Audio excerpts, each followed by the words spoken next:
आप सभी लोगों का योगेंद्रा बायोलॉजी क्लासेस में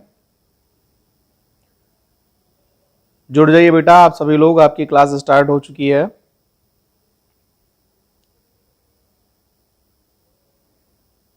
आ जाइए सभी लोग, जल्दी जल्दी लाइव आ जाइए।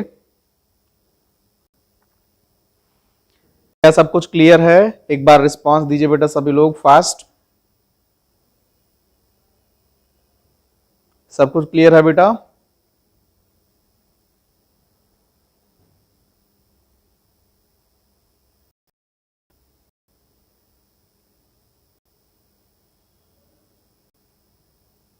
चलिए, बहुत अच्छी बात है। अब आप लोग पढ़िए। तो आज के इस क्लास में ये टैक्सोनॉमी की 9वीं क्लास है, 9, ठीक है ना, सीक्वेंस में। और ऐसे ही सीक्वेंस में सारे वीडियो हम अपलोड भी कर रहे हैं एक एक करके, जिससे कि आप सर्च करेंगे तो एक के बाद दूसरा आपको मिलेगा। अभी प्लेलिस्ट फिलहाल नहीं बनी है, मैं प्लेलिस्ट जल्दी बना दूंगा। और टैक्सोनॉमी की जितने वीडियो होंगे, चाहे वो 50 वीडियो हो, 100 वीडियो, जितने भी आएंगे सबको एक प्लेलिस्ट में हम स्टोर करके एक जगह पर रख देंगे। तो आप एक सर्च करेंगे, सीक्वेंस में सारे ओपन होंगे। तो पढ़ते रहिए, आप मेहनत करते रहिए, हम मेहनत कर रहे हैं। चलिए, तो आज इस लेक्चर में हम लोग जो स्टडी कर रहे हैं, करने वाले हैं, वह है बेटा फैमिली कौन सी? मालवेसी। कौन सी फैमिली है? मालवेसी। अब मालवेसी फैमिली का कॉमन नाम क्या है? मैलो फैमिली। ये नाम भी याद रखिएगा, वैसे याद रहेगा। यम से यहां पर मालवेसी है और यम से यहां पर मैलो है, इसलिए कोई प्रॉब्लम नहीं होगी, याद हो जाएगा। और मालवेसी फैमिली में एक पौधे को एग्जाम्पल में लेकर के हम लोग स्टडी करेंगे। वह प्लांट कौन सा है? हिबिस्कस रोजा साइनेंसिस। हिबिस्कस रोजा साइनेंसिस, और इसको हम हिंदी में कहते हैं गुड़हल। गुड़हल है ना ये, ठीक। कहीं कहीं इसको अड़हुल भी कहा जाता है। अब देखिए, इसके बाद एक कैपिटल लेटर में लिखा हुआ है एल, और एल क्या शो करता है? बताया है हमने आपको, अथॉरिटी। ये अथॉरिटी, और अथॉरिटी मतलब क्या हो गया? लेखक। यहां पर यल का मतलब हुआ बेटा, इससे पहले भी दोनों फैमिली में आपने पढ़ा हुआ है, लीनियस, ठीक है ना। यानी हिबिस्कस रोजा साइनेंसिस नाम देने वाले पर्सन का नाम क्या रहा है? लीनियस। इसलिए इस बॉटैनिकल नेम के बाद उनका नाम शॉर्ट फॉर्म में लिखा गया है ना, एब्रीविएटेड फॉर्म में लिखा गया है, ठीक है बेटा। चलिए, अब हम लोग आगे बढ़ेंगे और आएंगे इसके सिस्टमैटिक पोजीशन पर। देखिए, ये है इसका सिस्टमैटिक पोजीशन, और सिस्टमैटिक पोजीशन में देखिए क्लास क्या है? डाइकोटिलीडन्स। ये डाइकोटिलीडन्स, यानी मालवेसी किसकी फैमिली है? डाइकॉट की फैमिली है। अच्छा, दो ग्रुप है, आपको मैंने पहले भी बताया है। एंजियोस्पर्म को दो कैटेगरी में बांटा गया है, दो क्लासेस में बांटा गया है। एक होता है डाइकॉट और दूसरा होता है मोनोकॉट। यानी अभी जितनी फैमिली हम पढ़ते जा रहे हैं, लगभग 14 फैमिली ऐसी हैं जो डाइकॉट की फैमिली हैं। आपके सिलेबस इससे ज्यादा भी हो सकता है, तो वो पहले डाइकॉट की सारी फैमिली हम लोग कंप्लीट कर देंगे। चलिए देखिए, दूसरा क्या है? सब क्लास यहां पर लिग्नोसी। हमने आपको पहले भी बताया था कि अगर लिग्नोसी नहीं होगा तो हर्बेसी होगा। हर्बेसी, ये कल भी बताया था हमने पिछले लेक्चर में। तो लिग्नोसी कहने का मतलब ये हुआ कि पौधे का स्टेम उडी हो, काष्ठीय हो, मजबूत हो, तब उसे हम लिग्नोसी सब क्लास में रखते हैं। और अगर हार्बेसियस होगा, सॉफ्ट होगा, साकीय पौधा होगा, तब उसे हम किस में रखेंगे? हार्बेसी में रखते हैं, ठीक है ना। चलिए, इसके आगे देखेंगे। ऑर्डर कौन सा है? फैमिली से मिलता जुलता है, मालवेल्स। और ये भी हमने आपको बताया है कि ऑर्डर के लास्ट में, मतलब मेन वर्ड और उसके सफिक्स फॉर्म में जो वर्ड जुड़ने वाले होते हैं, वो होता है एल्स। ये हमेशा याद रखिएगा कि ऑर्डर में सफिक्स के रूप में, यानी बाद में जुड़ने वाला लेटर कौन होता है? एल्स होता। लेटर नहीं बल्कि वो ग्रुप है, इसलिए वर्ड का एक फॉर्म कह देंगे उसे। फैमिली कौन सी पढ़ रहे हैं बेटा हम? मालवेसी। और मालवेसी में एग्जाम्पल ले रहे हैं जीनस का, वो कौन है, हिबिस्कस। उसकी स्पेसीज कौन सी है, रोजा साइनेंसिस, रोजा साइनेंसिस। तो पूरा नाम हिबिस्कस रोजा साइनेंसिस। ऐसे एक एक करके कम से कम जितनी फैमिली है उतने पौधे का बॉटेनिकल नेम आप फिलहाल याद कर लीजिएगा, ठीक है ना।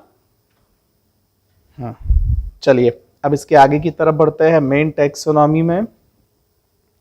और मेन टैक्सोनॉमी में हम इंटर करेंगे तो हमें मिलेगा सबसे पहले वेजिटेटिव कैरेक्टर, यानी हिबिस्कस रोजा साइनेंसिस की प्लांट बॉडी कितने भाग में डिविजिबल है। और ये तो आपको पहले से पता चल चुका होगा कि डाइकॉट प्लांट्स की जो प्लांट बॉडी होती है वो बेसिकली 3 पार्ट में डिविजिबल होती है, रूट, स्टेम और लीफ में, है ना। तो वो तीनों यहां पर हम स्टडी करते हैं। देखिए रूट, अगर डाइकॉट है तो रूट कैसा होता है बेटा, टैप रूट होता है। फिर से वही बता देंगे कि ऐसी रूट जिसमें सीड जर्मिनेट होने के बाद जो प्राइमरी रूट बनाए, जो प्राइमरी रूट बनाए, इसकी ग्रोथ कभी स्टॉप न हो, कंटिन्यू गहराई में अपनी ग्रोथ करते हुए जाए, तब ऐसे रूट सिस्टम को हम क्या कहते हैं बेटा, टैप रूट सिस्टम। और उसे हिंदी में बताया हमने मूसला जड़। दूसरा पॉइंट यहां कि अप ग्राउंड पोर्शन जो बनता है वो क्या होता है बेटा, सूट होता है। और सूट का फॉर्मेशन कहां से होता है, ये आप याद रखिएगा, एम्ब्रियो के प्ल्यूम्यूल से होता है, प्ल्यूम्यूल से होता है। ये रूट का फॉर्मेशन कहां से होता है, रेडिकल से होता है। देखिए ये तो ये बेसिक पॉइंट है जो बार बार हम आपको बताते रहेंगे और आप भी उसे इत्मीनान से समझते रहेंगे। चलिए इसके आगे की बात करेंगे हम। तो टैप रूट होता है डाइकॉट फैमिली में, ये आपको कंफर्म हो गया। दूसरा पॉइंट यहां हम स्टेम की बात करेंगे। तो हार्बेसी में रखा गया था, अभी हमने देखा है कि जो सब क्लास था वो लिग्नोसी था। और लिग्नोसी में मैंने बताया कि ऐसे पौधे जिनके स्टेम कैसे होने चाहिए, उडी होने चाहिए, काष्ठीय होने चाहिए, तब उन्हें लिग्नोसी में रखते हैं। लेकिन यहां पर तो मिल रहा है हार्बेसी। तो बेटा आपको कंफ्यूज नहीं होना है, गुड़हल का जो बेसल पोर्शन होता है स्टेम का वो मजबूत हो जाता है, वो उडी हो जाता है। लेकिन जो नया बना होता है, ऊपर की तरफ बना होता है, वो सॉफ्ट होता है, इसीलिए वो कैसा होता है, हर्बेसियस। और देखिए लोअर पोर्शन उडी। ये बाकी स्टेम का जो मेन पोर्शन है वह कैसा होता है, उडी होता है। तो यहां पर जाहिर सी बात है, हर पौधे में ऐसे ही होता है कि पौधा जब इनिशियल स्टेज पर होता है तब उसके स्टेम हर्बेसियस कैटेगरी में होते हैं, लेकिन धीरे धीरे धीरे धीरे जब मेच्योर होते हैं तो वो उडी की कैटेगरी में कन्वर्ट हो जाता है। बेसिकली ऐसा होता है।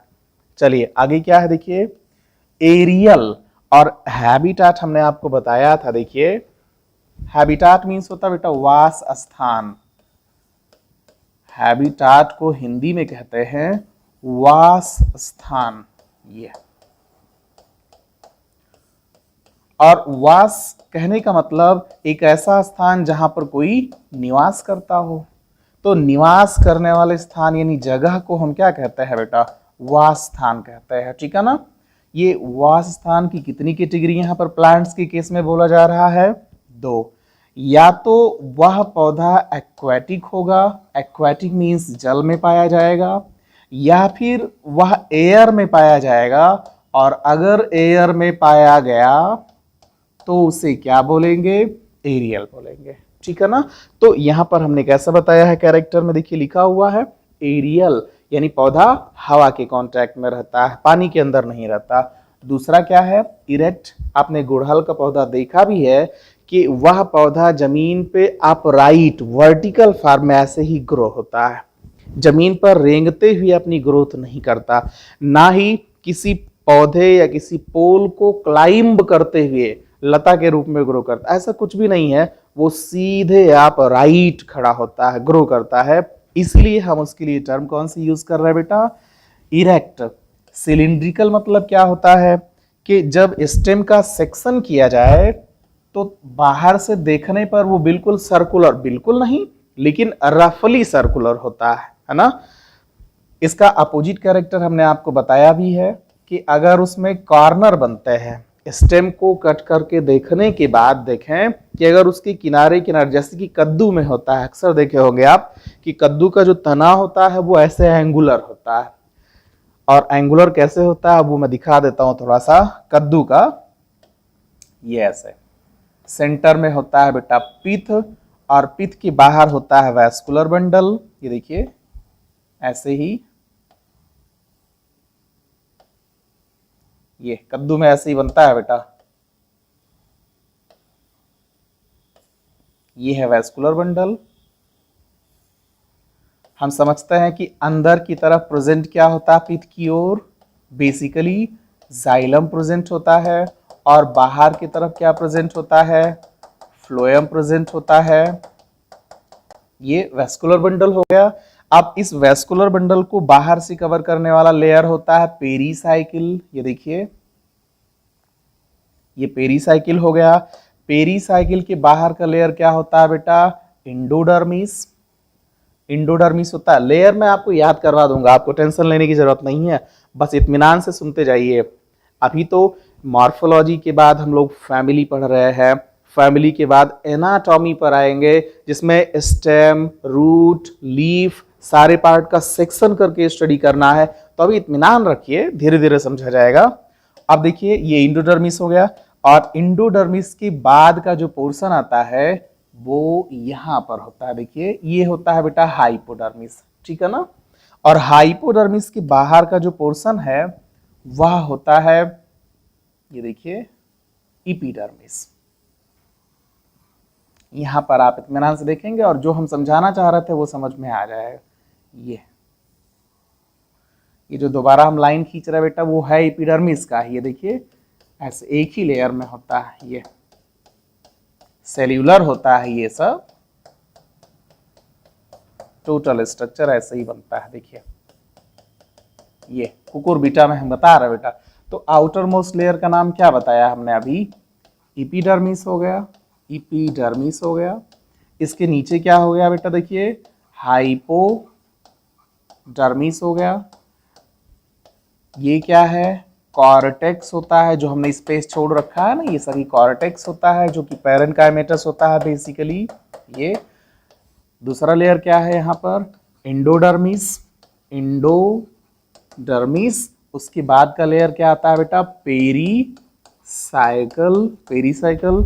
और ये सभी क्या होता है, वैस्कुलर बंडल, जिसमें जाइलम और फ्लोएम दोनों होते हैं। और सेंटर में क्या प्रेजेंट होता है, देखिए ये पिथ।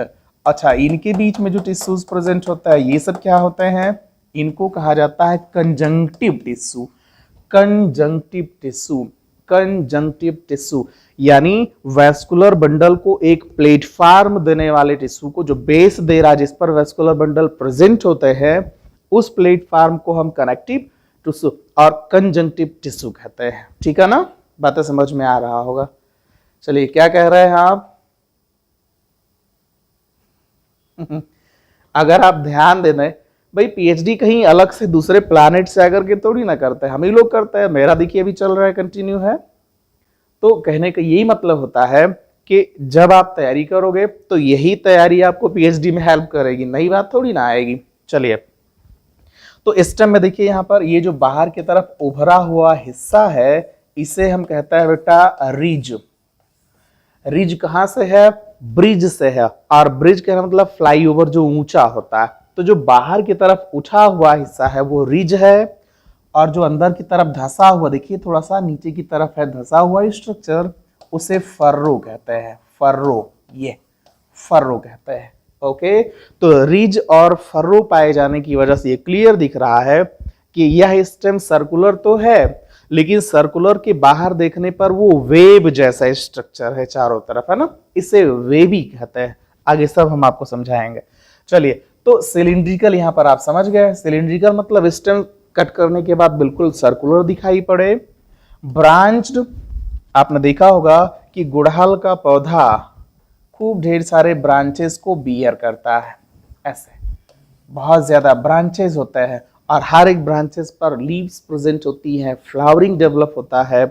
तो कहने का मतलब इनका स्टेम ब्रांच्ड होता है, ये इतना याद रखना है। आगे क्या है इसमें, सॉलिड, ये फिगर बनाने की जरूरत नहीं है, ऐसे समझ जाएंगे। सॉलिड कहने का मतलब कि उसमें पिथ प्रेजेंट हो, वैस्कुलर बंडल प्रेजेंट हो, सब कुछ प्रेजेंट हो, जिससे कि स्टेम के बीच में कोई वैकेंट जगह प्रेजेंट ना हो। और अगर बीच में वैकेंट हो, जैसे कि बंबू होता है, बांस में होता है, तब उसे हम फिस्टुलर कहते हैं। फिस्टुलर, फिस्टुलर कहता है बेटा। एक एक टर्म को हम 2 या 3 बार बोल देते हैं, जिससे एक बार नहीं सुन पाए दूसरी बार अच्छे से क्लियर कर लीजिए। आगे इसमें देखिए ग्लैबरस, और ग्लैबरस मतलब हमने आपको बता रखा है स्मूथ, मतलब जब स्टेम पर कोई हेयर्स ना पाए जाएं तो वह स्टेम स्मूथ होगा, और अगर स्मूथ होगा तो उसके लिए टर्मिनोलॉजी टैक्सोनॉमी के अंदर यूज करेंगे ग्लैबरस। ओके, अच्छा, स्टेम के हेयर को कहते क्या है, रैमेंटा। क्या कहता है बेटा, रैमेंटा कहता है, याद रखिएगा। एंड ग्रीन इन कलर, अगर गुड़हल का नया स्टेम है तो उसका कलर कैसा होता है, ग्रीन होता है। लेकिन जैसे जैसे वो स्टेम पुराना होता जाता है उसका कलर ग्रे कलर का हो जाता है। ग्रे क्या होता है, जो व्हाइट और ब्लैक के बीच का कॉम्बिनेशन बनता है, ठीक है ना, मतलब हल्का हल्का ब्लैक टच करते हुए स्ट्रक्चर हो। चलिए, तो ये पॉइंट आप सबको समझ में आ गया है। वीडियो को बार बार रिपीट करते हुए देखेंगे, ज्यादा समझ में आएगा। जहां पर कंफ्यूजन रहे उसके लिए तो हम हैं ही आपको बार बार समझाने के लिए, लेकिन मेहनत करिए बेटा। तीसरा पॉइंट यहां पर हम लोग अब इन्वॉल्व कर रहे हैं, वो है लीफ। ये लीफ कैसी है, कॉलाइन और रैमल। देखिए कॉलाइन के बगल हमने ये चीज लिख रखा है हमेशा के लिए, ऑन स्टेम। फिगर से हम आपको जल्दी से समझा देते हैं। देखिए बताया है, फिर भी जरूरी है बताना। अगर कोई लीफ डायरेक्टली स्टेम से राइज हो, देखिए ये स्टेम है और साइड में लीफ राइज हो रही है, देखिए ये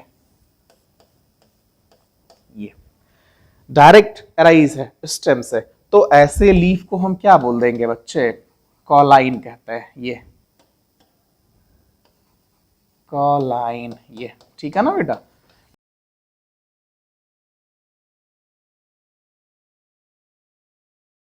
ये सीधे स्टेम बनाया है, साइड में ब्रांच बनाया है, और जब कोई लीफ ब्रांच पर जाकर के डेवलप होती है तो ऐसे लीफ को हम क्या कहते हैं, रैमल कहते हैं। ये रैमल कहते हैं।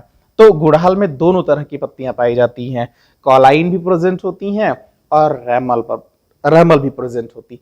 इसके आगे आप ब्रैकेट में क्या लिख सकते हैं, ऑन ब्रांचेस। ये ब्रांचेस, जो ब्रांच पर है वह रैमल है, जो स्टेम पर है वह कॉलाइन है। आगे क्या है, अल्टरनेट, मतलब ये हुआ कि एक नोड से सिर्फ एक पत्ती एराइज हो। देखिए यहां से सिर्फ एक पत्ती एराइज हो, ये इसका नोड है, सब नोड है जिसपे हम लाइन खींच दिए, और इसी नोड पर पत्तियां पाई जाए, ये ठीक है ना। ये तो नोड पर हमेशा पत्तियां होती हैं, ये सबको जानकारी है। और देख रहे होंगे एक नोड पर सिर्फ एक ही पत्ती है, उसके अगले नोड पर एक ही है लेकिन अपोजिट डायरेक्शन में है, तो ऐसे लीफ को हम क्या बोल देंगे, टर्मिनोलॉजी वही यूज करेंगे जो हम बता रहे हैं, अल्टरनेट। या अल्टरनेट होता है, ठीक है ना। चलिए इसके आगे की बात करेंगे हम। देखिए क्या है, स्टिपुलेट। स्टिपुलेट मतलब क्या होता है, पत्ती के बेस पर, यही मान लीजिए पत्ती है तो उसके बेस पर स्टिप्यूल पाई जाए, ऐसे ये छोटा सा लिग्यूल जैसा स्ट्रक्चर प्रेजेंट हो, उसी स्ट्रक्चर का नाम क्या होता है बच्चे, स्टिप्यूल होता है। और अगर स्टिप्यूल प्रेजेंट है तो पत्ती को हम कहते हैं स्टिपुलेट, और अगर यही स्टिप्यूल एब्सेंट होती तब हम एक्स स्टिपुलेट कहते हैं, एक्स स्टिपुलेट कहते हैं। ओके, चलिए इसके आगे बढ़िए। फिर क्या है, सिंपल। और सिंपल हमने बता रखा है कि जब अकेले अकेले पत्तियां पाई जाएं, ये देखिए एक अकेली पत्ती है, ये मतलब एक जगह से एक ही पत्ती राइज हो रही है, सिंगल सिंगल पत्ती है, तो ऐसे लीफ को हम क्या कहते हैं बेटा, सिंपल कहते हैं। लेकिन बताया दूसरा हमने, फिर से भी बताते रहेंगे हमेशा जब तक सामने आएगा आपके। कंपाउंड, और कंपाउंड हमने बताया दो होते हैं, एक को कहा जाता है पिन्नेटली कंपाउंड और दूसरे को कहा जाता है पामेटली कंपाउंड। ये पामेटली कंपाउंड, ठीक है ना। पिन्नेटली कंपाउंड आप फिगर में देख लीजिए कि ऐसी लीफ जैसे हमने बनाया था कि एक सेंटर में रैकिस हो, रैकिस टर्म ध्यान से सुनते रहिए, और उस रैकिस के दोनों साइड लीफलेट अराइज हो। ये देखिए, ये है एक लीफलेट, दूसरी लीफलेट, तीसरी लीफलेट, चौथी, पांचवी, छठी, है ना। सभी पर देखिए ये लीफलेट अराइज है। ऐसा आप आंवला, नीम ये सब में देखते होंगे कि एक लंबी सी रैकिस पर दोनों किनारे पत्तियां अराइज होती हैं। तो ये कॉमनली इतने स्ट्रक्चर को एक साथ क्या बोला जाएगा? लीफ बोला जाएगा, ये लीफ। और उसमें एक एक स्ट्रक्चर को क्या बोलेंगे बेटा? लीफलेट कहते हैं, लीफलेट, इतना याद रखिएगा। ओके, तो ऐसी अगर कोई कंपाउंड है, ग्रुपिंग है, तो उससे हम पिन्नेटली कंपाउंड कहते हैं। क्यों कहते हैं? क्योंकि ग्रुप में है इसीलिए कंपाउंड है। पिन्नेटली क्यों कहते हैं? क्योंकि एक एक लीफलेट को पिन्ना कहते हैं बेटा, पिन्ना। या पिन्ना के लिए दूसरा नाम क्या यूज होता है? लैमिना। तीसरा नाम क्या यूज होता है बेटा? ब्लैड। ये तो ये सारे नेम लीफ या लीफलेट के लिए अप्लाई होता है। ठीक है, सब कुछ क्लियर है? अब दूसरा क्या है?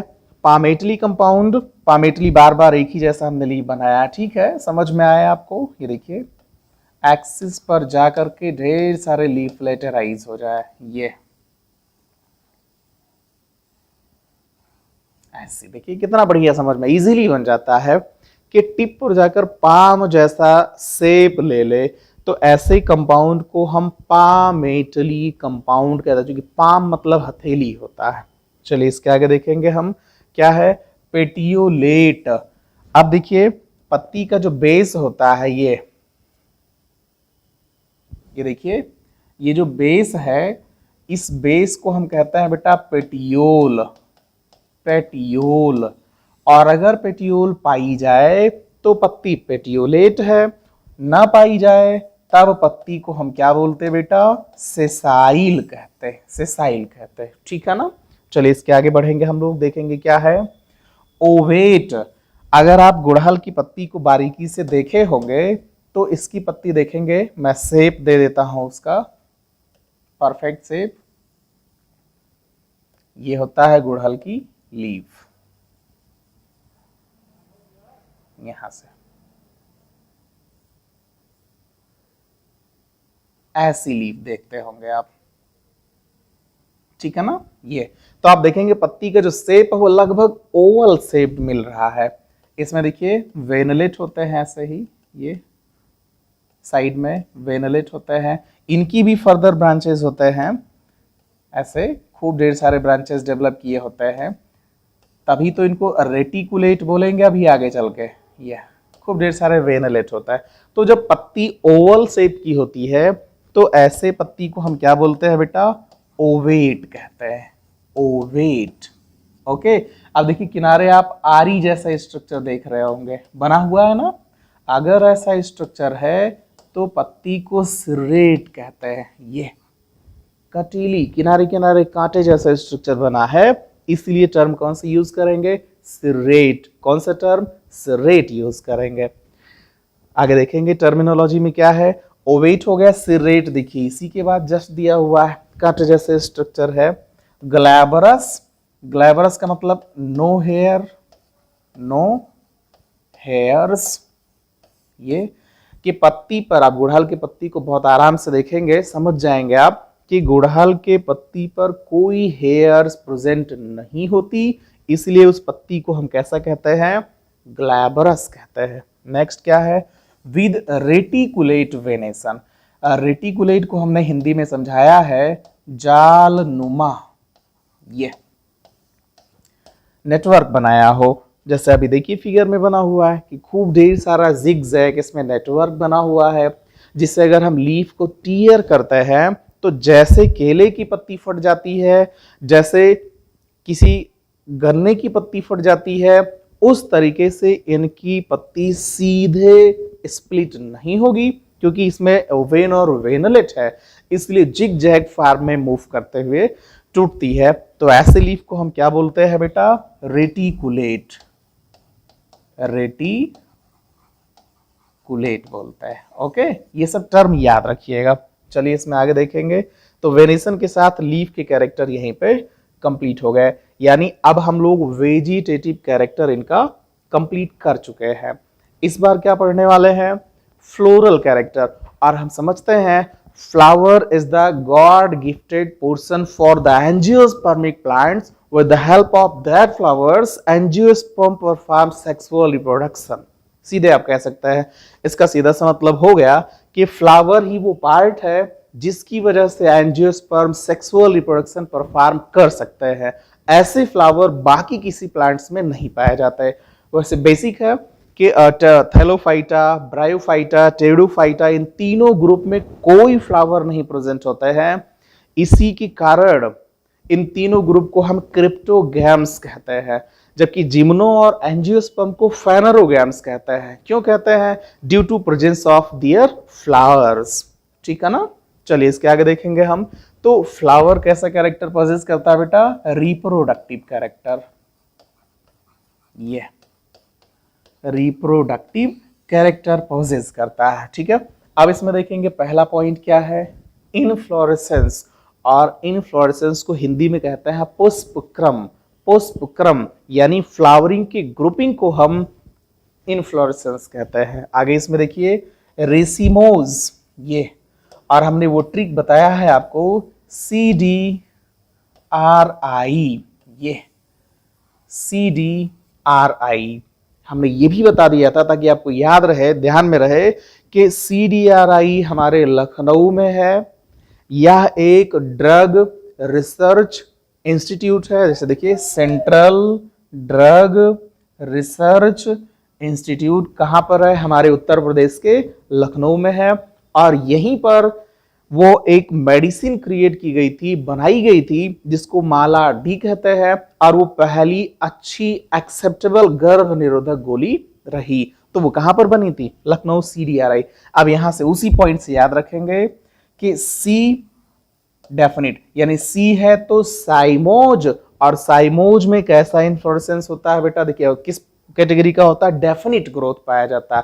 यानी अगर पौधे पर साइमोज इन्फ्लोरेसेंस है तो हम दिमाग में लगाएंगे कि स्टेम के टिप पर फ्लावर बन जाएंगे, जिससे स्टेम की अब और प्रॉपर ग्रोथ पॉसिबल नहीं है। इसका मतलब ग्रोथ निश्चित हो गई, डेफिनिट हो गई।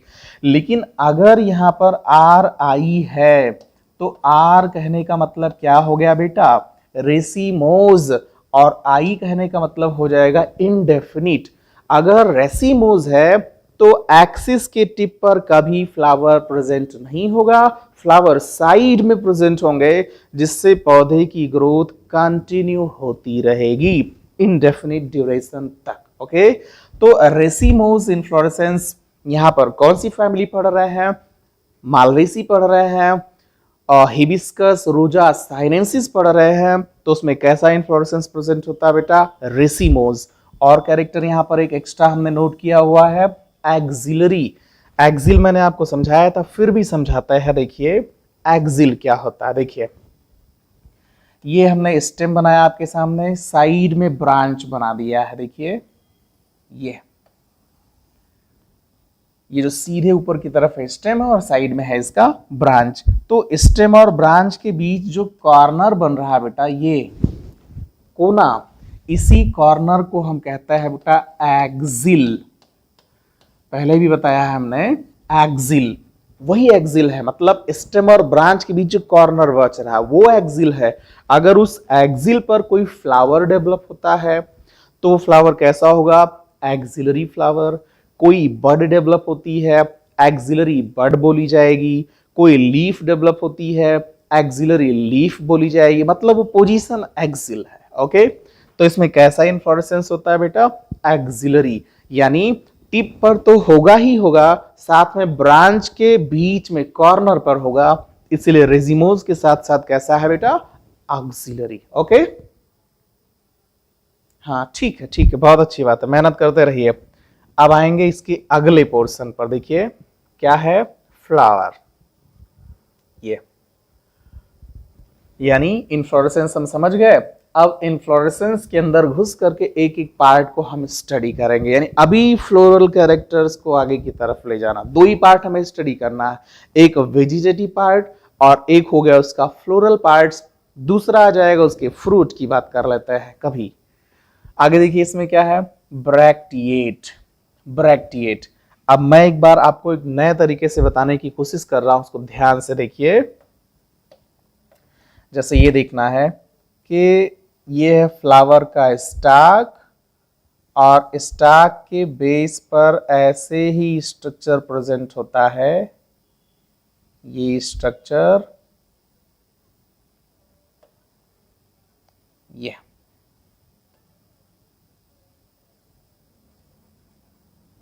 अब इसको हम फिल कर देते हैं।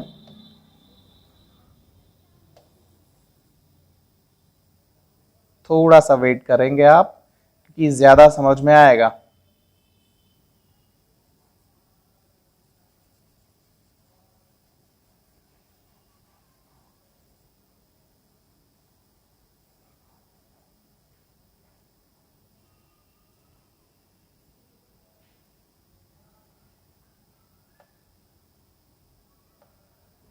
अब ये देखिए, अभी तक हमने आपके सामने ये कैलिक्स बनाया हुआ है बेटा,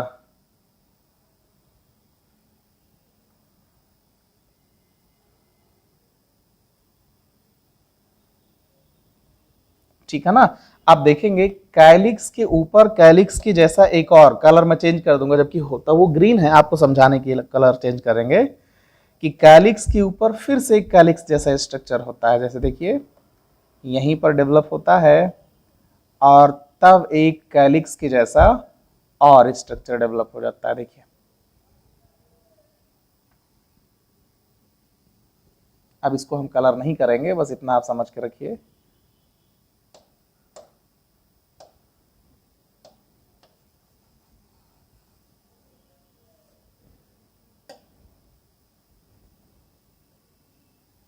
ये स्ट्रक्चर हो गया।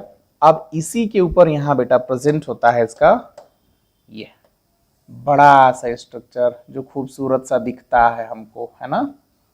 ये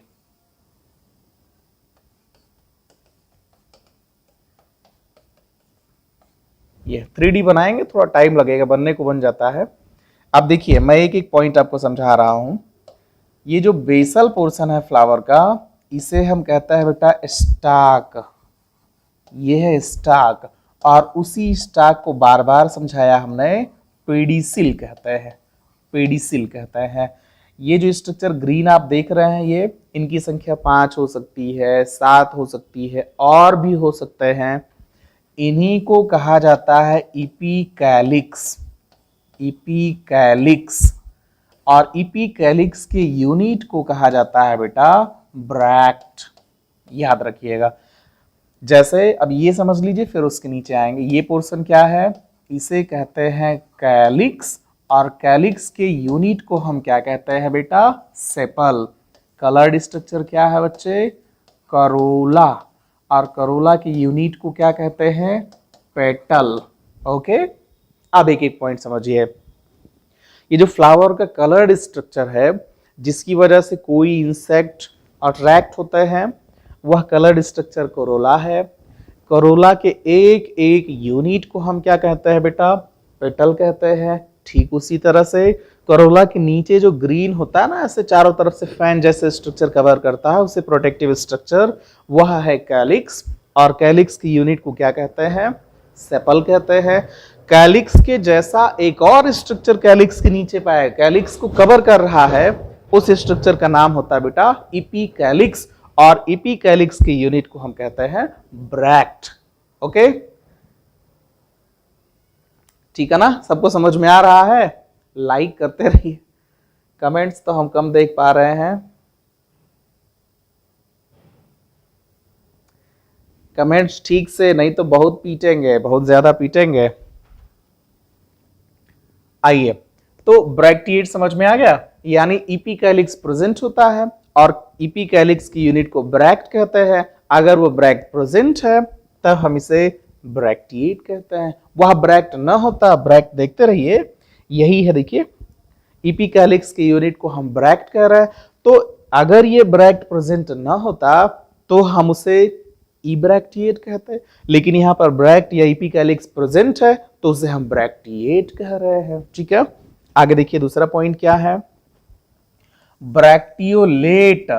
अब देखिए, ब्रैक्टियोल यानी ब्रैक्ट के जैसे और मॉडिफाइड स्ट्रक्चर होता है उन्हें ब्रैक्टियोल कहा जाता है, और अगर ब्रैक्टियोल है तो फ्लावर ब्रैक्टियोलेट बोले जाएंगे, ब्रैक्टियोलेट बोले जाएंगे। नेक्स्ट क्या है यहां पर बेटा, एक्टिनोमॉर्फिक, और एक्टिनोमॉर्फिक सिमेट्री है, सममिति। इसका सीधा सा मतलब है देखिए कि फ्लावर के सेंटर में ये एक्सिस है, अब हम ये कह देते हैं कि उसी एक्सिस से होते हुए देखिए ये इस तरीके से और बना देता है। चलिए, ये अब यहीं से ये पेटलराइज होता है फ्लावर पे, देखिए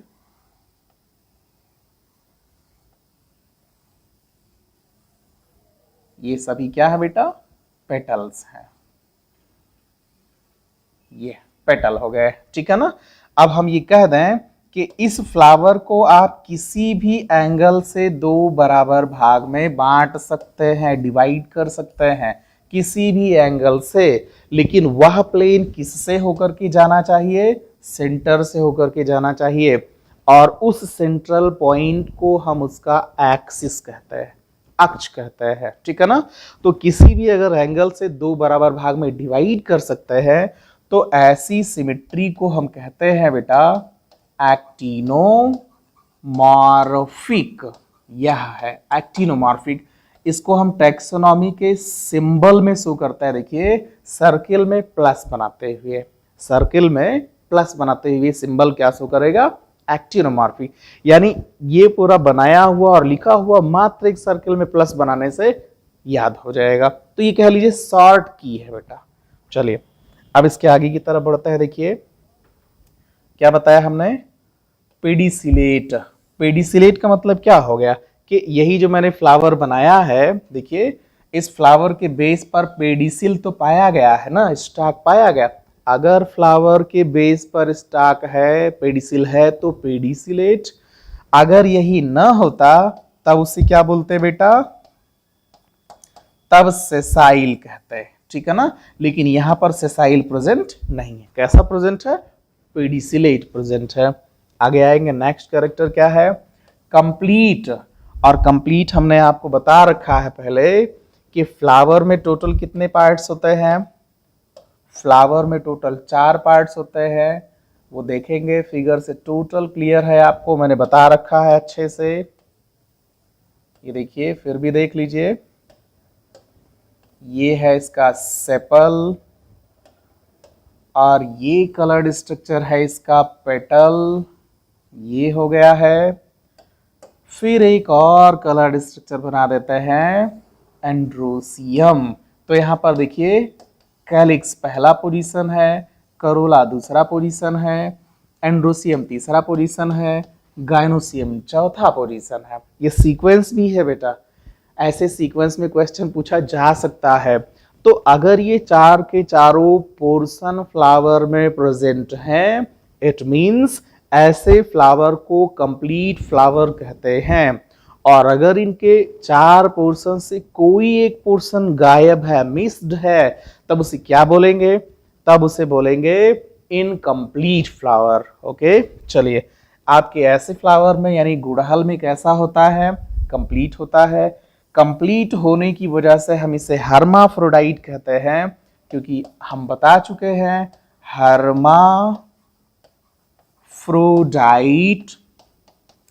term is applicable for bisexual category. Bisexual means the flower having male and female both the types of sex organ in same common flower. जैसे देखिए यहां पर मेल और फीमेल दोनों प्रेजेंट है, तो ऐसे फ्लावर को बाइसेक्सुअल या समझने के लिए हम हर्माफ्रोडाइट टर्म यूज करते हैं। ठीक है ना, समझ में आए तो हम सब बीच में खूब झोंक के आना चाहिए। चलिए इसके आगे देखेंगे हम क्या है, पेंटामेरस। पेंटामेरस क्या होता है, जब सेपल और पेटल 5 और 5 की संख्या में पाए जाएं तब उसे पेंटामेरस कहते हैं। ओके, चलिए तो आपका ये फ्लावर, गुड़हल का फ्लावर कैसा होता है बेटा, पेंटामेरस होता है। हाइपोगाइनस, हाइपो मीन्स होता है बिलो, बताया है मैंने, और गाइनस मीन्स हो जाएगा बेटा गाइनोइसियम, यह गाइनोइसियम है ना, यानी गाइनोसियम फीमेल सेक्स ऑर्गन के नीचे से सारे पार्ट से राइज हों, जैसे कि हमने आपके इस फिगर में बना रखा है। ये स्टिग्मा है, स्टाइल है, ओवरी है, और उस तीनों को मिला करके हम एक साथ कहते हैं बेटा कार्पेल, गाइनोसियम या पिस्टिल कहते हैं। तो जब ओवरी या गाइनोसियम के नीचे से सेपल, पेटल और एंड्रोसियम राइज हों तो ऐसे केस में ओवरी का पोजीशन अप हो गया, सुपीरियर हो गया, यानी यह ओवरी कैसा रख रहा है, मैं यहां कह देता हूं सुपीरियर ओवरी, सुपीरियर ओवरी। लेकिन ये तो ओवरी की बात कर रहे थे ना, अगर हम फ्लावर में पूछेंगे तो फ्लावर कैसा है, फ्लावर इनका हाइपोगाइनस है, हाइपोगाइनस। हाइपो मतलब नीचे, बिलो, गाइनस मींस गाइनोसियम के, ठीक है ना, गाइनोसियम के नीचे से सारे पोर्शन राइज हैं। तो हाइपोगाइनस टर्म किसके लिए अलाउ करते हैं या यूज करते हैं बेटा, फ्लावर के लिए। ये किसके लिए है, ओवरी के लिए, सुपीरियर ओवरी के लिए हो जाएगा। ठीक है ना, समझ में आ रहा है। चलिए इसके आगे की बात करेंगे। तो अब देखिए हाइपोगाइनस हो गया, एंड साइक्लिक, सारे फ्लोरल पार्ट्स ऐसे साइकिल में अरेंज होता है, इसीलिए साइक्लिक टर्म यूज किया हुआ है। चलिए इसके आगे बढ़ेंगे हम लोग। अब फ्लावर के एक एक पार्ट को देखेंगे। तो पहला पार्ट क्या हम स्टडी कर रहे हैं बेटा, कैलिक्स। 4 पार्ट हैं, चारों पर थोड़ा थोड़ा टाइम दे करके एक बार एक नई फैमिली को फिर एक नया अंजाम देंगे। ठीक है ना। अब देखिए इसमें क्या है, सेपल्स 5। ये तो हमने पहले बता रखा है ना भाई कि अगर सेपल्स की संख्या 5 है तो ही फ्लावर को पेंटामेरस कहते हैं, अदरवाइज 4 होता तो टेट्रामेरस, 3 होता ट्राइमेरस, है ना, इस तरीके से हम यहाँ पर कहते। तो सेपल्स 5 हैं, तभी इससे पहले हम लोग पेंटामेरस पढ़े। गैमोसेपलस, और गैमो टर्म क्या कहता है कि हम फ्यूज्ड हैं। क्या कह रहा, किसको कह रहा, फ्यूज्ड हैं, सेपल्स को। यानी सेपल्स 5 हैं और पांचों एक दूसरे से चिपके हुए हैं, अटैच्ड हैं, इसीलिए टर्म क्या यूज कर रहे हैं बेटा, गैमोसेपलस। वाल्वेट कहने का मतलब क्या हुआ कि जब भी ये है ना, देखिए किनारे नीचे सेपल है, फ्लावर के सेपल पोर्शन से ट्रांसवर्स सेक्शन करें और सामने से देखें, तब हमको मिलेगा कि इनके सेपल्स आमने सामने है। देखिए 3 बनाया ना, 4 और एक ये 5। देखिए सबके हिस्से, सबका जो एंडिंग पॉइंट एज है वो बिल्कुल सामने सामने है।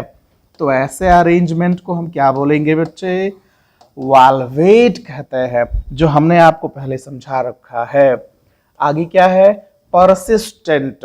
परसिस्टेंट, और मैं कमेंट चाहूंगा कि परसिस्टेंट क्या होता है, आप लोग सभी लोग फास्ट कमेंट करके बताइए परसिस्टेंट क्या है। बताया है मैंने बहुत अच्छे से। इसके लिए वो टर्म मैं यहां पर लिखता हूं, 3 टर्म है, अभी आपके दिमाग में आ जाएगा। एक टर्म होता है कैडुकस, दूसरा होता है, दूसरा लिखते ही आपके माइंड में आ जाएगा डेसिडुअस, और तीसरा जो आता है वह है परसिस्टेंट। परसिस्टेंट, ये 3 टर्म हमने आपको समझाया था। तो परसिस्टेंट मैं बाद में बताऊंगा, शुरुआत यहीं से करते हैं।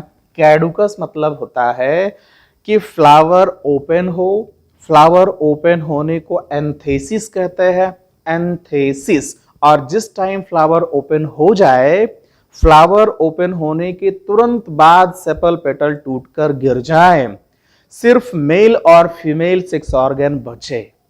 ठीक है ना। तो फर्टिलाइजेशन से पहले कैलिक्स और करोला का टूटकर गिर जाना कैडुकस कहा जाएगा। डेसिडुअस क्या है? अब इसमें फर्टिलाइजेशन होने के बाद रिमूव हो, ऐसे डिफाइन कर देंगे। Removal of calyx and corolla after fertilisation in flower is called as deciduous condition. ठीक है ना। जबकि परसिस्टेंट क्या होता है कि कैलिक्स फ्रूट बनने के साथ साथ लगा रह जाए, रिमूव न हो, परसिस्ट हो जाए, रुका रहे, टिका रहे, तब उसे परसिस्टेंट कहते हैं। समझ में आया? अब यहां पर आपके टेक्सोनॉमिकल की में क्या है? परसिस्टेंट। जैसे कि अमरूद में देखते हैं, ये मान लीजिए ऐसे होता है अमरूद, ये यहां अटैच होता है इसका बेस, और यहां स्टेम पर ये या ब्रांच पर अटैच हो। इसके नीचे आप देखेंगे ऐसे ही स्ट्रक्चर होता है ना, ये स्ट्रक्चर। ये एक्चुअल में क्या होता है बेटा? यही होता है इसका कैलिक्स। आप देखते होंगे कि अमरूद टूटकर गिर जाता, तब भी उसके साथ एक दो कैलिक्स लगे रह जाता है। अगर उस पर फोर्स न पड़े तो सारे कैलिक्स बचे रह जाएंगे। तो ऐसे केस में कैसा कैलिक्स पाया गया बेटा? परसिस्टेंट पाया गया। यह परसिस्टेंट मतलब बचा रह गया कि जब तक उसका फ्रूट ना बन जाए। ठीक है ना। चलिए इसके आगे बढ़ते हैं हम लोग। एंड ग्रीन इन कलर, इनके कैलिक्स का जो कलर होता है, गुड़हल में आपने देखा होगा कि कैलिक्स का कलर ग्रीन होता है। ठीक है ना। थक तो नहीं रहे हैं? थकिएगा नहीं, क्योंकि चिल्ला तो हम रहे हैं भाई। दूसरा पोर्शन क्या है यहाँ पर देखिए, करोला। और करोला क्या है? तो आप सीधे कहेंगे the attractive portion of the flower that attract various kinds of insects and that insects helps in their pollination is called corolla। यानी फ्लावर का जो अट्रैक्टिव पोर्शन है वही उसका करोला है। तो यहां पर कोरोला की यूनिट को हम पेटल कहते हैं, और पेटल की संख्या कितनी होती है बच्चे? 5 होती है। तभी तो हम शुरुआत में पेंटामेरस कहे थे। आगे क्या है? पॉलीपेटलस। जबकि कैलिक्स कैसे थे? फ्यूज्ड थे, इसलिए उनके लिए गैमोसेपलस लगाए थे। यहां पेटल्स फ्री हैं, इसलिए पेटलस। पॉली फ्री के लिए होता, मेनी के लिए यहां यूज नहीं होता। ट्विस्टेड है। ट्विस्टेड का मतलब क्या है? एक सिरा अंदर की तरफ, दूसरा सिरा बाहर की तरफ, बिल्कुल फैन की जैसा। देखिए, एक अंदर की तरफ है, दूसरा बाहर। दूसरे में भी सेम कंडीशन, तीसरे में भी वही है, चौथे और पांचवें में भी एक हिस्सा अंदर, दूसरा हिस्सा बाहर है। ऐसे अरेंजमेंट को हम क्या कहते हैं? ट्विस्टेड। समझने के लिए अल्टरनेट कहते हैं। ओके बेटा। चलिए इसके आगे देखते हैं। एस्टिवेशन वो तो हुई है ना, तो करोला जयराम जी की हो गया।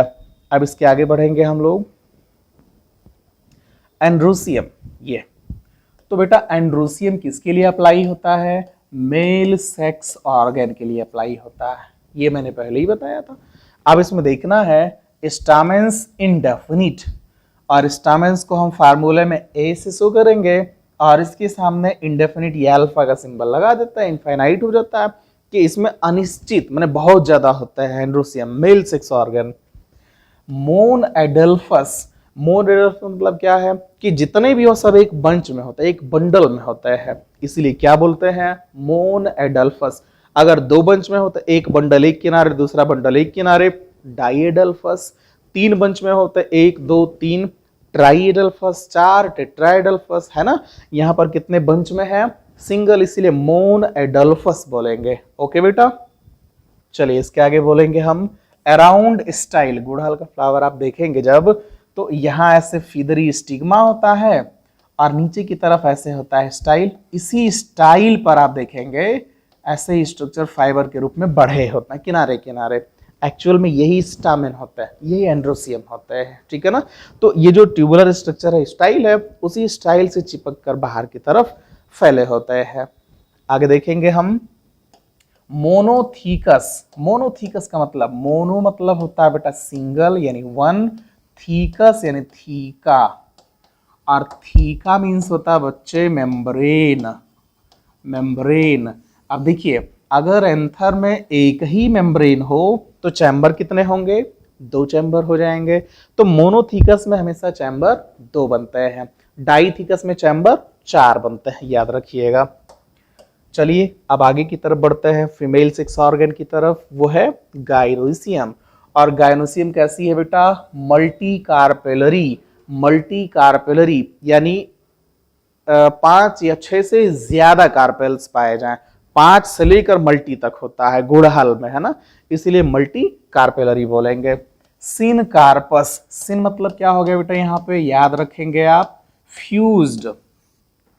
कार्पस मतलब कार्पेल, और कार्पेल मतलब पिस्टिल, पिस्टिल मतलब गाइनोसियम, गाइनोसियम मतलब फीमेल सेक्स ऑर्गन।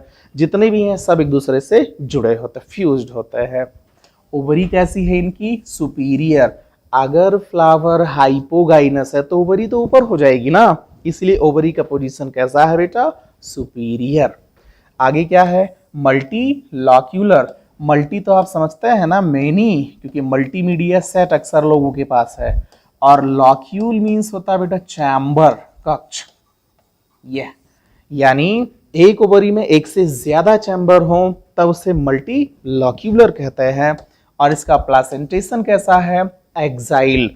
फिर से एक बार देख लेंगे एक्साइल प्लासेंटेशन कैसा होता है।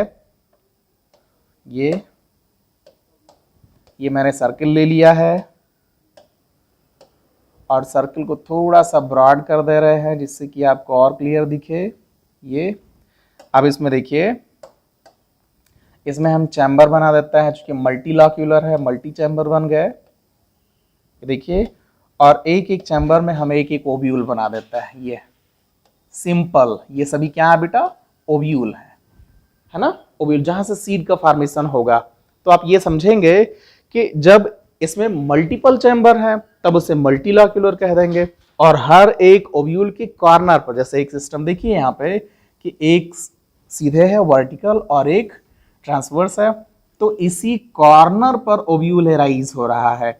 और जब भी कोई ओव्यूल कॉर्नर पर एराइज होता है तो मैंने कहा है कॉर्नर के पोजीशन को एक्सिल कहते हैं। और एक्सिल पर कोई भी प्लांट का पोर्शन एराइज हो तब उसे एक्सिलरी कहते हैं। जैसे अगर वहां से लीफ एराइज हो तो एक्सिलरी लीफ, एक्सिल से फ्लावर एराइज हो तो एक्सिलरी फ्लावर। फिलहाल ओव्यूल की बात कर रहे हैं, इसलिए ओव्यूल जिससे जुड़ता है वो फिगर से आप देखिए, ये स्टिग्मा, स्टाइल एंड ओवरी है, देखिए। और ओवरी के सेंटर में प्रेजेंट होता है बेटा यहाँ पे ओव्यूल। और ओव्यूल के बेस पर जहां से उसकी कनेक्टिविटी होती है मदर बॉडी से, इस कनेक्टिविटी को हम कहते हैं बेटा प्लासेंटा। यह है प्लासेंटा। और प्लासेंटा के अरेंजमेंट को हम कहते हैं प्लासेंटेशन। अब देखिए, इसकी आउटर कवरिंग क्या है? ओवरी। और जब ओवरी मैच्योर होती है after fertilisation, then it always result in the formation of fruit. जबकि इसका ओव्यूल क्या बनाता है? ओव्यूल हर बार रिजल्ट देता है सीड। ये हमेशा याद रखना है कि किसी भी फ्रूट का जो सीड डेवलप होता है वो कहां से बनता है? ओव्यूल से बनता है। और फ्रूट कहां से बनती है? ओवरी में बनती है। यही कारण है कि किसी भी एंजियोस्पर्मिक प्लांट को छोड़ जिम्नोस्पर्म में फ्रूट का फॉर्मेशन नहीं होता। क्यों नहीं होता?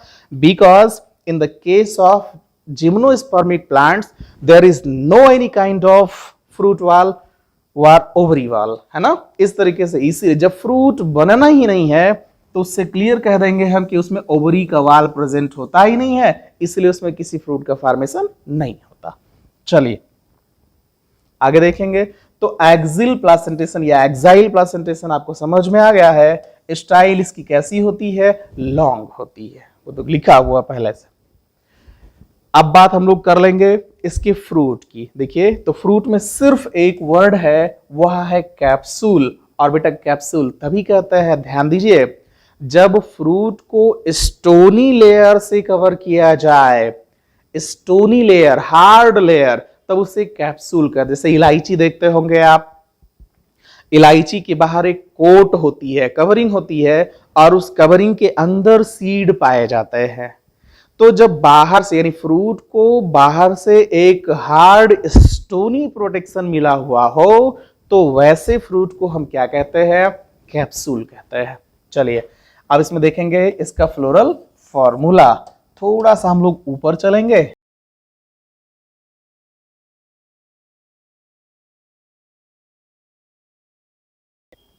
ये देखिए, क्लियर कीजिए। तो पहला क्या बताया गया है? ब्रैक्ट, यानी ब्रैक्ट प्रेजेंट है और ब्रैक्ट को हम इपीकैलिक्स भी कहते हैं। ये तो हम आपको पहले बता चुके हैं कि इपीकैलिक्स कलेक्टिव फॉर्म है, ग्रुप है। जैसे कैलिक्स ग्रुप होती है और उस ग्रुपिंग को सेपल कहता है, एक एक यूनिट को, उसी तरह से इपीकैलिक्स एक बंच है, एक ग्रुप है। इस यूनिट को हम या इसके यूनिट को हम स्पेशली क्या कहते हैं बेटा? ब्रैक्ट कहते हैं। तो गुड़हल के केस में ब्रैक्ट पाया जाता है, इसीलिए ब्रैक्टिएट। और अगर ब्रैक्टिएट है तो इनके फ्लोरल फार्मूले में हमने क्या लिखा हुआ है? BR लिखा हुआ है।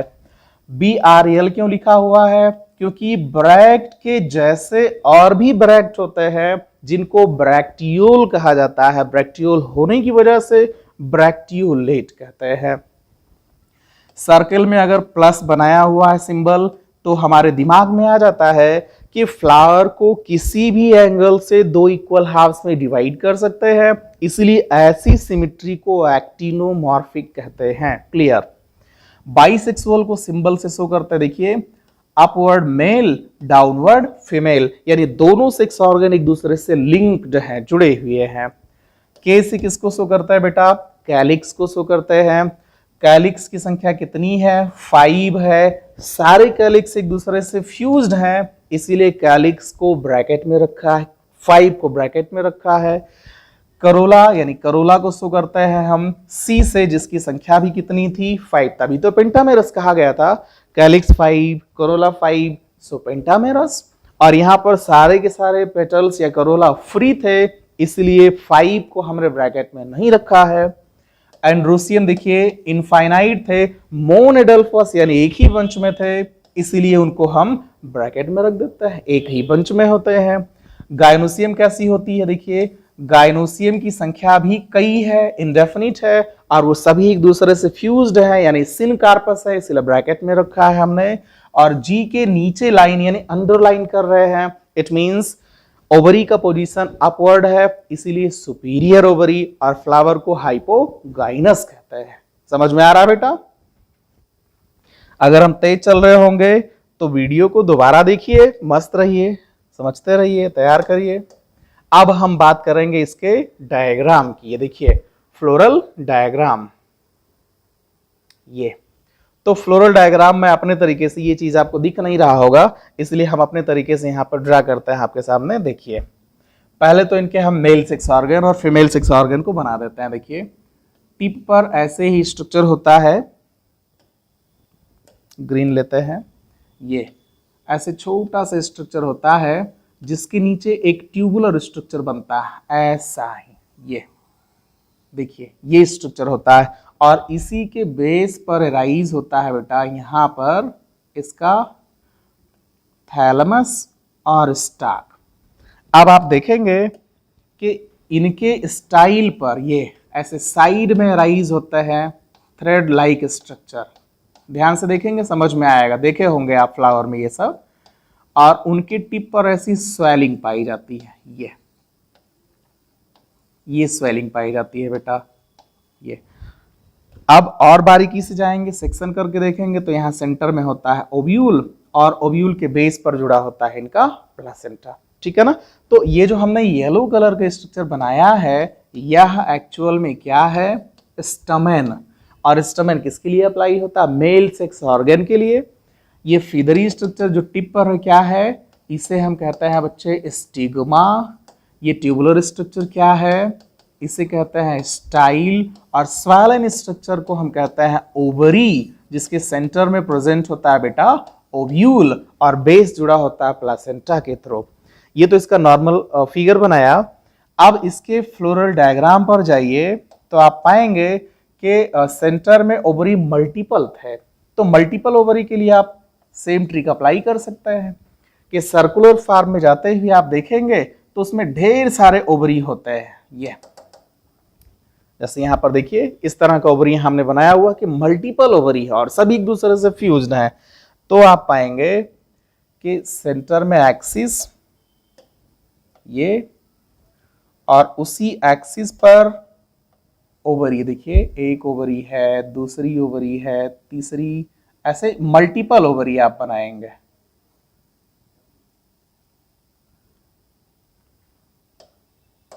ये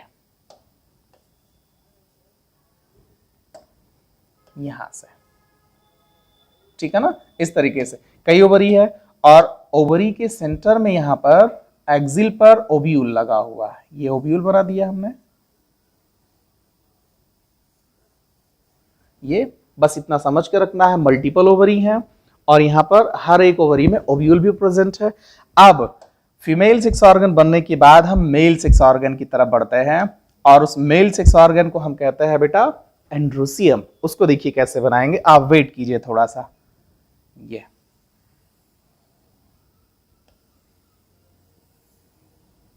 बस अब इससे ज्यादा हम नहीं ड्रा करेंगे, टाइम ज्यादा जाता है।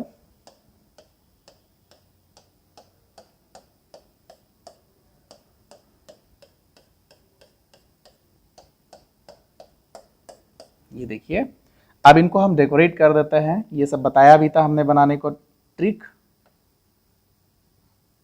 ये देखिए सब एंड्रोसियम है बेटा, और एंड्रोसियम किसके सेक्स ऑर्गन है? मेल के, यानी मेल सेक्स ऑर्गन का नाम होता है बेटा एंड्रोसियम। ये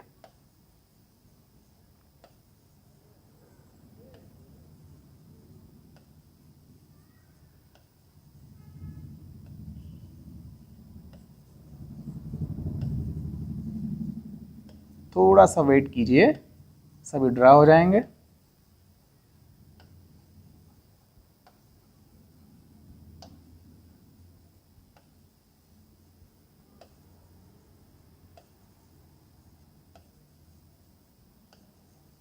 ये ठीक है ना, ये देखिए मल्टीपल एंड्रोसियम हमने बना रखा है। अब इसके जो सेंट्रल पॉइंट में है, देखिए ये तो एंड्रोसियम हमने बना रखा। आप देखेंगे कि उसके बाद का जो पोर्शन आता है फ्लोरल फॉर्मूले में, ये यहां पर देखिए, तो हम लोगों ने गायनोसियम बना रखा है, एंड्रोसियम बना रखा है। अब बात करेंगे किसकी? कोरोला की। तो वापस आता है फ्लोरल फार्मूला में, हम लेफ्ट टू राइट हैंड जाते हैं और जब फ्लोरल डायग्राम बनाना हो तो राइट हैंड के पोर्शन को लेते हुए लेफ्ट हैंड की तरफ मूव करते हुए जाएंगे। अब यहां हमने बताया था, देखिए कोरोला की संख्या 5 है, पेंटामेरस है, और इनका जो अरेंजमेंट था बेटा वो ऊपर लिखा गया था, बहुत पहले बताया हमने, ट्विस्टेड। और ट्विस्टेड फॉर्म का मतलब अल्टरनेट हो गया। तो अल्टरनेट यहां हम बनाते हैं आपके सामने, देखिए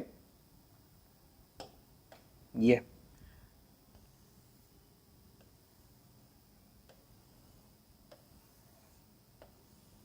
इस तरीके से, यानी एक पोर्शन आप देखेंगे आउटवर्ड है, दूसरा पोर्शन आप देखेंगे इनवर्ड है, हर किसी में वैसे ही है। ये देखिए, यानी एक पोर्शन आउटवर्ड, दूसरा पोर्शन इनवर्ड, ऐसे अरेंजमेंट को हम कहते हैं ट्विस्टेड। जब इसके कैलिक्स को बनाएंगे तो कैलिक्स का अरेंजमेंट आपने शुरुआत में देखा वॉल्वेट था, यानी एक दूसरे को फेस करते हुए आमने सामने थे। यह है स्ट्रक्चर। एक मिनट बेटा, अब देखिए आउटर स्ट्रक्चर थोड़ा सा डेकोरेटेड होता है। ये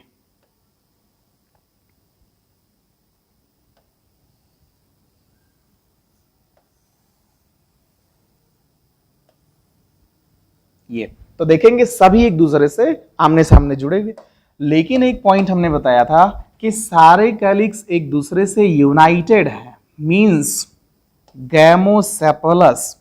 और अगर गैमोसेपलस है तो सारे कैलिक्स को एक दूसरे से ज्वाइन कर देंगे। इनकी सिमेट्री कैसी थी? तो सिमेट्री हम इनके टिप पर बता देते हैं, सर्किल में आप रखेंगे प्लस को, ये इनकी सिमेट्री हो गई है। अब आप इसके नीचे देखेंगे, क्या इसमें ब्रैकेट प्रेजेंट थे?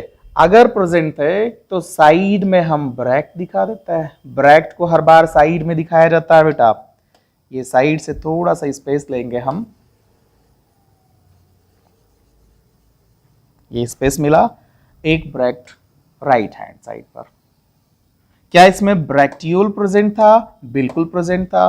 तो ब्रैक्टियोल को हम इसके नीचे यहां शो करता है, ये इसका ब्रैक्टियोल हो गया। तो आपके सामने ये रहा फ्लोरल डायग्राम। अब आप इसको इत्मीनान से वीडियो को जब दोबारा देखेंगे तो एक एक पॉइंट को नोट करते हुए डायग्राम ड्रा करेंगे।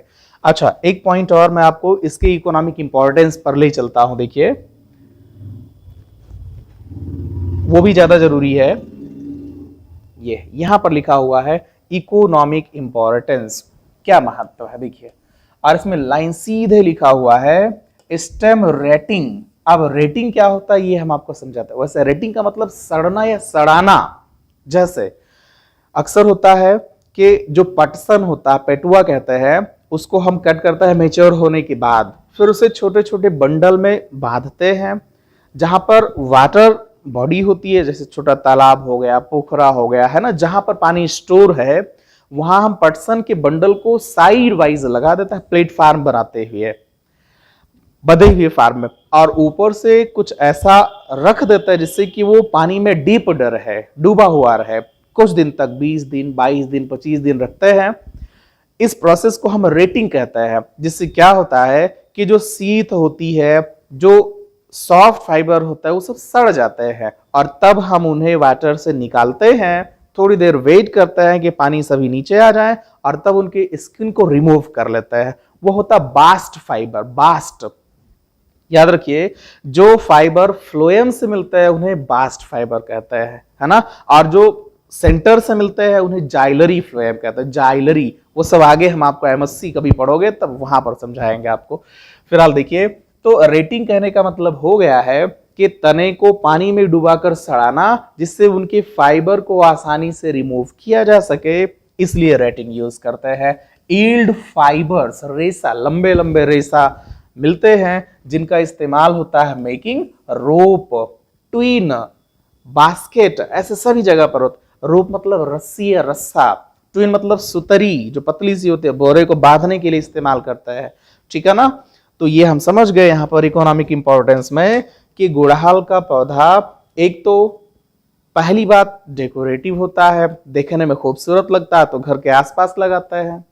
दूसरा पॉइंट कि उसके फ्लावर को हमेशा पूजा पाठ में इस्तेमाल किया जाता है। तो ये सब लिखा नहीं है यहाँ पर, एक मेन पॉइंट लिखा है जो कॉमर्शियल पॉइंट ऑफ व्यू है कि इनके स्टेम को सड़ा करके वहां से फाइबर प्राप्त करता है, और सड़ाने की प्रोसेस को हम रेटिंग कहते हैं। पूरी तरह से नहीं सड़ाना कि उसका कोई पोर्शन बचे ही नहीं, अधूरा, जिससे कि उनकी बास्ट फाइबर को आसानी से हम रिमूव कर सके। तो बेटा, गुड़हल का तना किस लिए इस्तेमाल हुआ? फाइबर को प्राप्त करने के लिए। फाइबर का इस्तेमाल कहां पर होता है? रस्सी या रस्सा बनाने में, ट्विन यानी सुतरी बनाने में, ठीक है ना। और अगर रस्सी बन जाएगी तो उस रस्सी से चारपाई बनाने में, ठीक है ना, छपरा छपरा बनाने में, जहां पर जो घास फूस की झोपड़ी बनती है उसको बनाने में। तो अब आज हमको फ्री कीजिए, दीजिए आप सभी लोग इजाजत। चलना चाहेंगे फिर कल हमारी मुलाकात आपसे सेम टाइम सेम जगह आपके मोबाइल सिस्टम पर मुलाकात होगी, ठीक है ना। मस्त रहिए। और जो चीजें हम आपको पढ़ा रहे हैं, एक बार फिर से कह रहा है, वो सिर्फ ऑनलाइन पढ़ाएंगे। अगर ऑफलाइन क्लास स्टार्ट भी हो जाएगी तो ये पोर्शन जो पढ़ाया गया है ऑनलाइन, दोबारा ऑफलाइन आपको नहीं पढ़ाई जाएगी, कंफर्म। टाइम नहीं होगा मेरे पास इतना। तो भाई मेहनत करिए, पढ़ते रहिए। और जो लोग ग्रुप में है, पढ़ नहीं रहा है, वीडियो प्राइवेट होने वाला है, प्राइवेट हो जाएगा, फिर कोई नहीं पढ़ पाएगा। तो अभी आप नोट्स बना लीजिए, टाइम है आपके पास। फिर हमारी मुलाकात कल होगी। आज के लिए बस इतना ही। Take care, bye.